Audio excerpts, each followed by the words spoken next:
The massive U.S. military buildup near Iran and the continued setbacks in peace talks are pointing to a dangerously escalating situation that may be heading toward a large-scale conflict. The U.S. is continually assembling its naval and air forces in the region.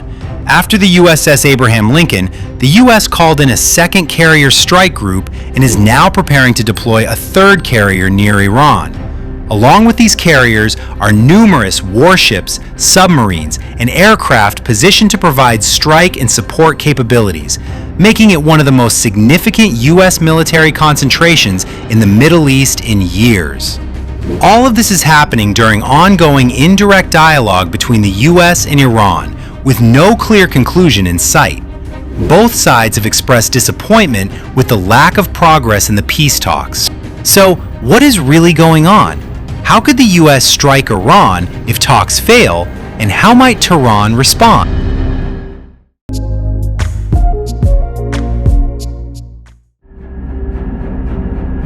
The sheer scale of the U.S. military buildup in the Middle East right now is absolutely staggering. The Pentagon has deployed a massive dual-carrier strike group featuring the USS Abraham Lincoln and the state-of-the-art USS Gerald R. Ford.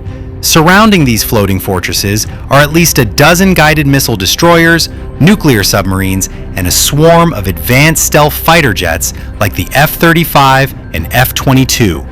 Add in a heavy deployment of AWACS surveillance planes, and you have a force perfectly tailored for weeks of sustained combat. This is not just a show of force. This is a military actively preparing to pull the trigger. So, why can't diplomacy fix this? Recently, indirect peace talks in Geneva hit a massive brick wall. Starting peace talks immediately after deploying a large strike group near Iran signaled that the U.S. was using military pressure to push Tehran toward accepting its terms. Washington wants Iran to end uranium enrichment, limit ballistic missiles so they no longer threaten Israel, stop supporting regional armed groups, and even change internal governance. For Iranian leaders, these are core elements of their national security. Over decades, Tehran built the Axis of Resistance, a network of allies designed to keep conflict away from its borders. Its ballistic missile program compensates for an aging air force, and mastering uranium enrichment provides a threshold capability, infrastructure that could quickly be converted into a weapons program, serving as both deterrence and leverage. Iran sees U.S. demands as a trap to dismantle its defenses.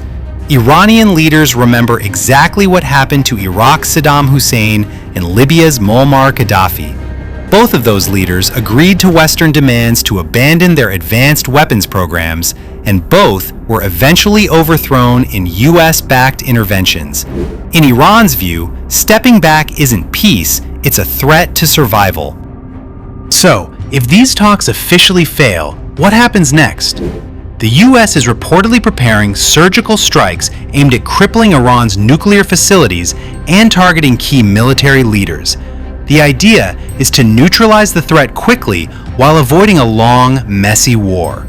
But Iran has made it abundantly clear, any attack will trigger a devastating response that could span the entire region.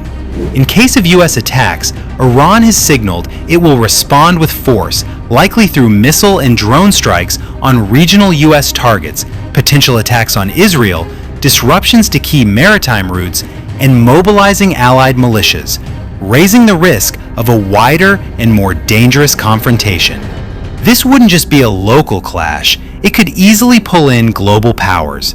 Russia is already showing its support, conducting joint naval drills with Iran in the Gulf of Oman, signaling military coordination. At the same time, China has reportedly flown heavy transport planes to Tehran, delivering advanced radar and electronic warfare systems designed to protect Iranian airspace from U.S. stealth aircraft such as the F-22 and F-35. If conflict erupts, it could turn into one of the most dangerous regional confrontations in decades, with far-reaching global consequences. To wrap things up, the situation between the U.S. and Iran is a ticking time bomb. The peace talks are stumbling, and diplomatic progress is fragile at best. With a massive American armada locked and loaded, failed diplomatic talks, and global powers like Russia and China backing Tehran, a single miscalculation could ignite a catastrophic conflict. The ultimate takeaway here is that diplomacy is hanging by a thread, and the drums of war are only getting louder. What do you think? Is a US strike inevitable, or is this simply a high-stakes bluff? Drop your thoughts in the comments below.